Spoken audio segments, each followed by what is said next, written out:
বন্ধু তোমায় বলি শোনো শোনো দিয়ে মন রূপ কথা নয় এ জীবন কথা তাই জানা প্রয়োজন বাড়ছো তুমি আর তারই সাথে হচ্ছে শরীরের পরিবর্তন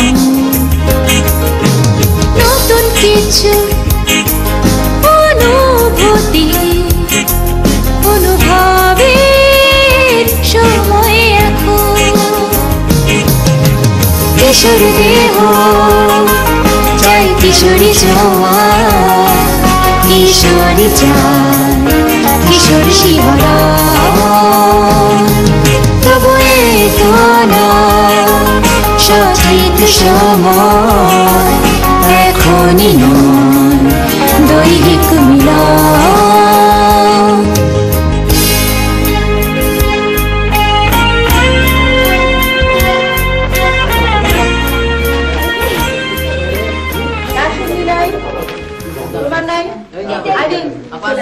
We, a group of adolescent boys and girls, were involved in a 4-day workshop. We discussed various obstacles to our future plans, including teenage pregnancy, HIV/AIDS, and other sexually transmitted infections, as well as drug abuse. This video is based on our thoughts and discussions on these issues, and short dramas that we developed during the workshop.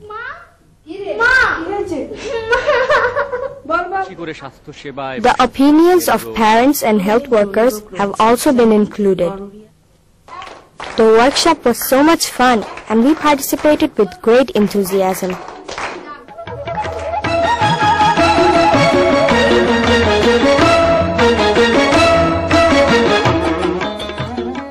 তো যখন বন্ধু নির্বাচন করতে হবে তখন আমাকে দেখতে হবে যে ছেলেটা কি সত্যিকার আমাকে মন দিয়ে ভালোবাসে না আমাকে শরীর দিয়ে ভালোবাসে, সে কি আমাকে কিছুদিনের জন্য যে আমার আকর্ষণে ভালোবাসতেছে না সে আমাকে জীবনে পেতে চায়। ভালোবাসাটা স্বাভাবিক, হাত ধরাটা স্বাভাবিক, হাতটা ধরা দেবে কিন্তু তাই বলে তাকে চুমা খাওয়া, কারণ ধীরে ধীরে এগুলি ধরাধরি ছোঁয়াছুঁই উপর দিক দিয়ে চলে গেলে মন মানসিকতা একটু খারাপ হয়ে যাবে।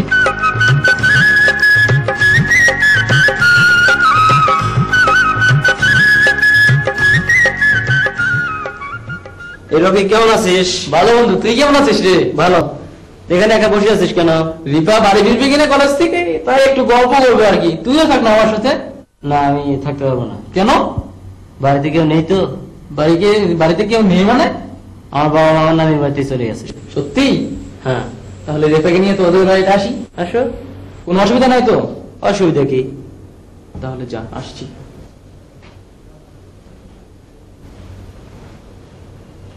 রেপা কেমন আছো? ভালো, তুমি কেমন আছো? ভালো, বসো। তোমার সাথে কিছু কথা ছিল।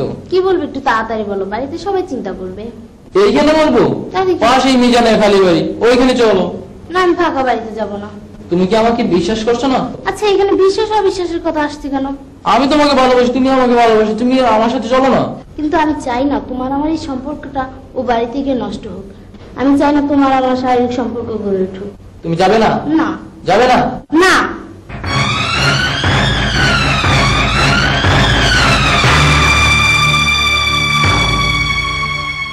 আজকাল দেখা যাচ্ছে যে কিশোর কিশোরীরা তারা যে যৌন সম্পর্কটা করে সেটা যে দেখা যাচ্ছে অন্যের শরীরের প্রতি আকৃষ্ট হয়ে, আবার দেখা যাচ্ছে যে তাদের উত্তেজনা যেটা সেটার কারণে।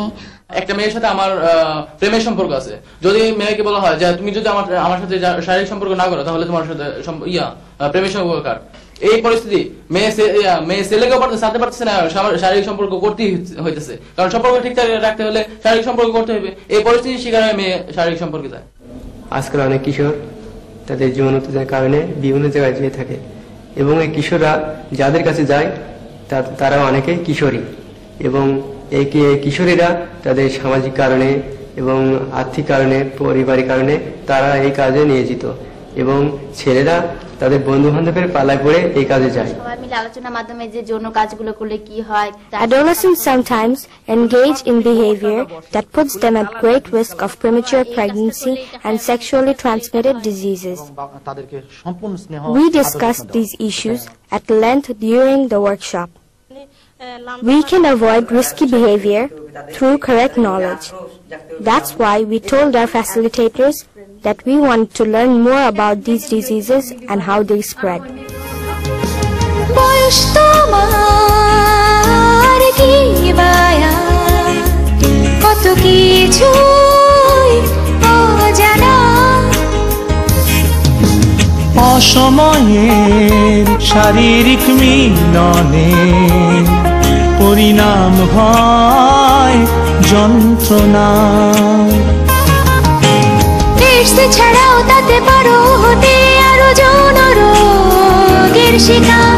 একটু ভুলে জীবনে যাবে চলে, তাই প্রয়োজন সাবধানতা। তাই জানো তুমি, শেখো তুমি, অনেক দামি এ জীবন। বন্ধু তোমায় বলি শোনো, শোনো দিয়ে রূপ কথা নয় এ জীবন কথা, তাই জানা প্রয়োজন।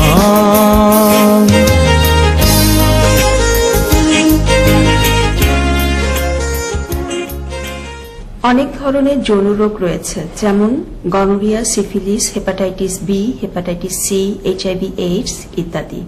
এ সমস্ত যৌন রোগ অত্যন্ত মারাত্মক, বিশেষত HIV, এইডস। এটি একটি ঘাতক ব্যাধি, কারণ এখন পর্যন্ত এর কোনো প্রতিকার ও টিকা আবিষ্কার হয়নি। HIV ভাইরাসের কারণে যে অসুখ হয় তাকে এইডস বলে। এই ভাইরাস শরীরে ঢোকার পরও একজন মানুষকে দীর্ঘদিন সুস্থ সবল দেখাতে পারে। তবে এই ভাইরাস শরীরের রোগ প্রতিরোধ ক্ষমতাকে নষ্ট করে দেয়, শরীর ধীরে ধীরে দুর্বল হয়ে পড়ে এবং মানুষ নানান ধরনের রোগে আক্রান্ত হয়ে পড়ে, যার পরিণতিতে মানুষের মৃত্যু ঘটে। যৌন রোগে আক্রান্ত কেউ যখন সুস্থ কাউকে যৌন মিলনের মাধ্যমে সংক্রামিত করে, তখনই যৌন রোগ ছড়ানোর সম্ভাবনা তৈরি হয়। HIV ভাইরাস আমাদের রক্তে প্রবেশ করে রক্তের রোগ প্রতিরোধকারী শ্বেতকণিকাকে ধ্বংস করে। এরপর সংক্রামিত রক্তে এই ভাইরাস বাধাহীনভাবে লক্ষ লক্ষ সংখ্যায় বাড়তে থাকে এবং সমস্ত শরীরে ছড়িয়ে পড়ে।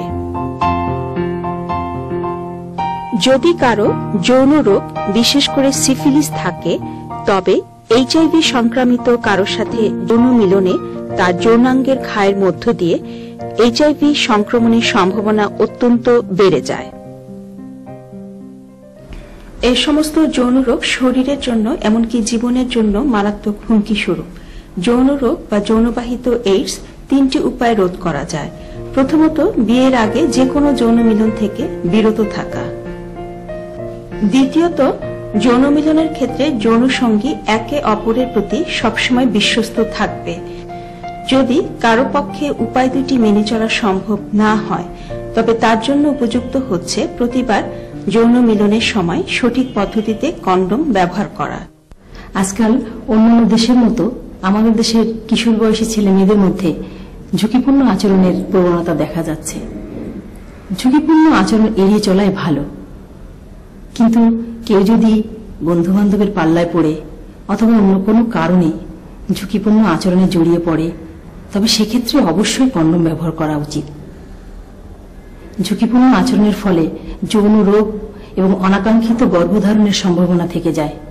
সুতরাং যৌন কাজ বা ঝুঁকিপূর্ণ আচরণে কন্ডোম ব্যবহার করতে হবে। আমার মনে হয় বিয়ের আগে কোনো শারীরিক সম্পর্ক গড়ে তোলা ঠিক না। আর যদি এমন পর্যায়ে যায় যে মনের আবেগ ঠেকায় রাখতে পারে না, সেই সময় কন্ডোম ব্যবহার অবশ্যই করতে হবে। আর যদি না করে, তাহলে তার বিভিন্ন ধরনের রোগ হতে পারে, যেমন সিফিলিস, গনোরিয়া, এইডস। যৌন রোগের কোনো লক্ষণ দেখা দিলে বা যৌন রোগ হয়েছে বলে সন্দেহ হলে দেরি না করে অতি সত্বর পাশ করা ডাক্তারের সাথে যোগাযোগ করতে হবে।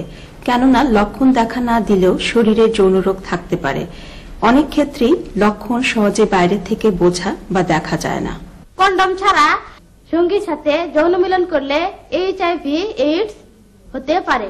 এছাড়াও সুচ, সিরিঞ্জ বা রক্তের মাধ্যমে এই রোগ ছড়ায়। মাদকাসক্তের ফলে অনেক পরিণতি খুবই খারাপ হতে পারে। যেমন দেখা যায় যারা প্যাথিডিন ব্যবহার করে, একটা প্যাথিডিনের ইনজেকশন একজনের কাছ থেকে একে একে অনেকজন, যেমন 5 জন 6 জনও যেতে পারে, আবার অনেক সময় 10 জনও ব্যবহার করে। দেখা যায় এই ব্যবহারের ফলে আমরা জানি যে একটা সুচ 5 জন বা 2-3 জন ব্যবহার করলে সেটা থেকে HIV ভাইরাস ছড়ায়। HIV এইডস ও অন্যান্য আরো কিছু মারাত্মক রোগ যেমন সিফিলিস, হেপাটাইটিস বি, সি সুচ বা সিরিঞ্জের মাধ্যমে ছড়াতে পারে। যদি HIV এইডস এ আক্রান্ত কোনো ব্যক্তি কোনো সুচ বা সিরিঞ্জ ব্যবহার করে এবং সে একই সুচ বা সিরিঞ্জ কোনো সুস্থ ব্যক্তি ব্যবহার করে, তবে সেই সুচ বা সিরিঞ্জের মাধ্যমে সুস্থ ব্যক্তিটির HIV এইডস এ আক্রান্ত হওয়ার সম্ভাবনা অনেক বেশি।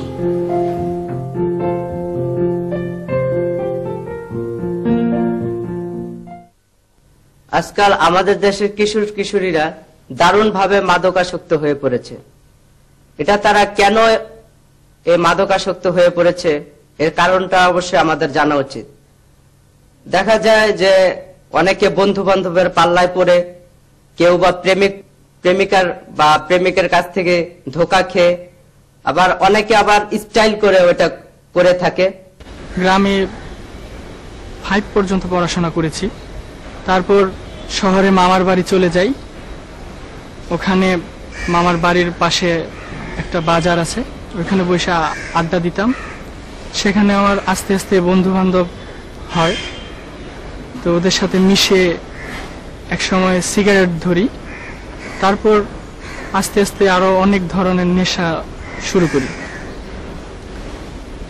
অনেক রাত পর্যন্ত আড্ডা দিতাম, তো অনেক রাত্রে চুপি চুপি আমি হিরোইন খেতাম এবং ওই হিরোইনের টাকা জোগাড় করার জন্য মামার বাড়ি থেকে জিনিসপত্র আমি চুরি করতাম। এমনকি মামানির শাড়ি গহনা পর্যন্ত চুরি করে নিয়ে বিক্রি করতাম। তারপর আস্তে আস্তে আমার অধঃপতনের দিকে আমার যাওয়া শুরু হয়। এমন অবস্থায় মামা বিষয়টা বুঝতে পারে। বোঝার পর আমাকে জোর করে ধরে একটি ক্লিনিকে নিয়ে যান। সেখানে যে 1 মাস আমার অনেক কষ্ট করতে হয়। কষ্ট করার পর আমার চিকিৎসা করেন ডাক্তার এবং আমি সুস্থ হই।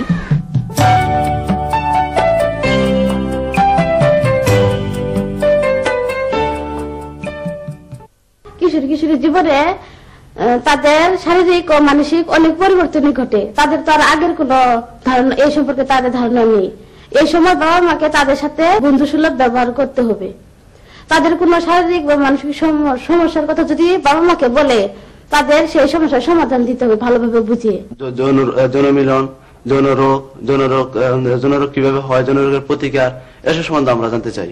এবং এগুলো বলার জন্য আমাদের একটা ভালো একটা ব্যবস্থা থাকা দরকার, কারণ আমরা এইসব কথাগুলো সবার সময় সবার সামনে বলতে পারি না।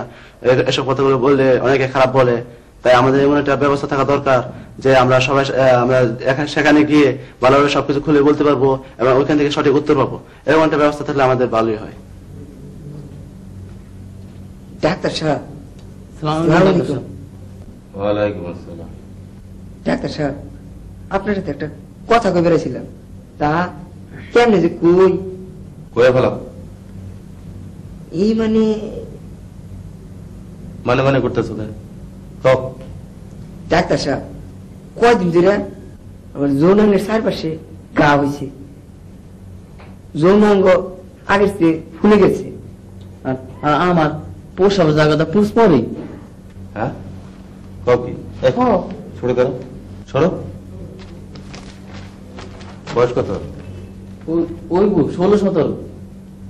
বাপ মা আছে? আছে। লেখাপড়া করো? করি। কেমনে রোগ বাঁধাইছ? এই মানে করো কেন? কও কেমনে হয়েছে? যাও যাও এখান থেকে, যাও। ডাক্তার সাহেব, যাও।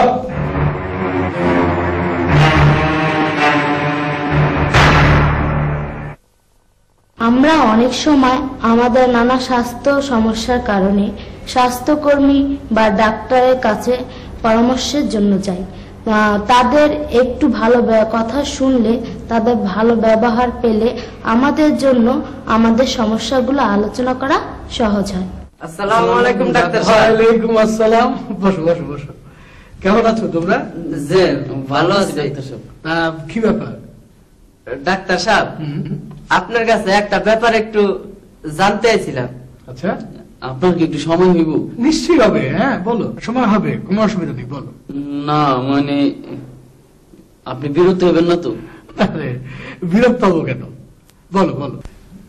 কি মানে তোমাদের কি কোনো সমস্যা আছে আমাকে বলতে? না মানে আচ্ছা ডাক্তার সাহেব, গণবিয়ে কি? এতক্ষণে বুঝতে পারলাম তোমরা আসলে কি বলতে চাচ্ছ। তোমাদের এই বিষয়টা অবশ্য জানা দরকার। গনোরিয়া হচ্ছে এক ধরনের যৌন রোগ, যা দৈহিক মিলনের ফলে মানুষের মধ্যে ছড়ায়। তো দৈহিক মিলন করলে কি এই রোগ হইব? না না, তা হবে কেন। ঠিক আছে, আমি তোমাদেরকে বুঝিয়ে বলছি। দৈহিক মিলন বা যৌন সম্পর্কের মাধ্যমে যেসব রোগ ছড়ায় সেগুলোকে যৌন রোগ বলে। যেমন ধরো gonorrhoea, syphilis, HIV, AIDS, hepatitis B, C. হ্যাঁ, তবে অন্য কারণে যৌন রোগ হয়। কিভাবে জানবো যে আমাদের এই রোগ হয়েছে? যে যৌন রোগের প্রধান লক্ষণ হচ্ছে যৌনাঙ্গ দিয়ে পুঁজ বের হওয়া, পেশাবকালে যন্ত্রণা বা ব্যথা হওয়া, যৌনাঙ্গে এবং এর আশেপাশে ঘা হওয়া, এইসব আর কি। হ্যাঁ, তবে যৌন রোগ দেখা দিলে বা দেখা দেওয়ার মতো মনে হলেই যত তাড়াতাড়ি সম্ভব দেরি না করে আমাদের মতো ডাক্তারদের কাছে আসা উচিত পরীক্ষার জন্য। আচ্ছা, মানে তোমাদের কি কি মনে হচ্ছে যে তোমাদের এই ধরনের কিছু হয়েছে? না না না, সংকোচ করো না, সংকোচ করো না। আসলে দেখো, তোমাদের সঙ্গে যেন আমরা খোলাখুলিভাবে কথা বলতে পারি এসব বিষয়ে, সেই জন্য তো আমাদের চেষ্টা করতে হবে, তাই না?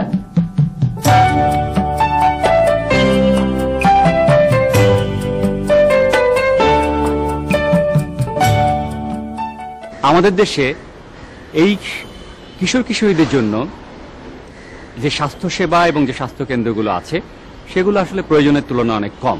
শিশুদের জন্য আছে, মাদের জন্য আছে। তো এই কিশোর কিশোরীদের জন্য যদি আরো বেশি করে স্বাস্থ্যসেবা এবং স্বাস্থ্য কেন্দ্র তৈরি করা যেত বা খোলা যেত, যেখানে তারা তাদের মনের কথাগুলো বন্ধুত্বপূর্ণভাবে খুলে বলতে পারবে এবং তারা তাদের শারীরিক যে সমস্যাগুলো হয় সেগুলোর একটা সমাধান পাবে, তাহলে খুব ভালো। আমাদের এই বয়সে বিভিন্ন রকম সমস্যা দেখা দিতে পারে। আমাদের এই কথাগুলো যদি বাবা মা অথবা কোনো স্বাস্থ্যকর্মী বা বড় কারো কাছে যদি গুছায় বলতে পারি, বন্ধুত্বপূর্ণ পরিবেশ বা খোলামেলা ভাবে আলাপ আলোচনা করতে পারলে আমাদের জন্য ভালো হয়। আর আমাদের যে বয়সন্ধি কালটা আছে, সেই অসুবিধাগুলো বা সুযোগ বা ভালো জিনিসগুলো বা অসুবিধাগুলো আমাদেরকে যদি ওনারা ভালোভাবে পরিষ্কার করে খোলামেলা ভাবে বুঝিয়ে দেয়, তাহলে আমাদের জন্য আরো ভালো হয়। আরে বিয়ের আগে প্রেম করে গর্ভবতী হলে মানসিক রোগে During the workshop, we enjoyed learning many new things. We had many discussions regarding our questions on adolescence. The book written on the basis of questions and answers of adolescents helped us to learn about many unknown issues. Discussions during the workshop helped clear our misconceptions on many matters. Many people believe that it is inappropriate for adolescents to learn about sexual relationships, behavior, and diseases. But through this workshop, and after knowing about all these issues, we feel safer and more aware. We believe that having knowledge and skills on these issues will help us make the right choices in the future. এই তো পথের শুরু সবে, সম্মুখে দীর্ঘ জীবন। জীবন পথে চলতে সাথে সঠিক জ্ঞান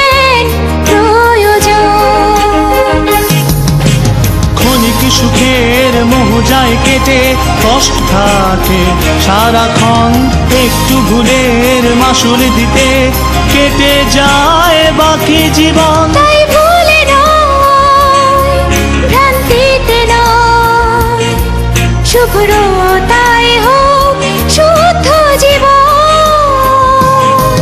বন্ধু তোমার বলি শোনো, শোনো দিয়ে রূপ কথা নয় এ জীবন কথা, তাই জানা প্রয়োজন।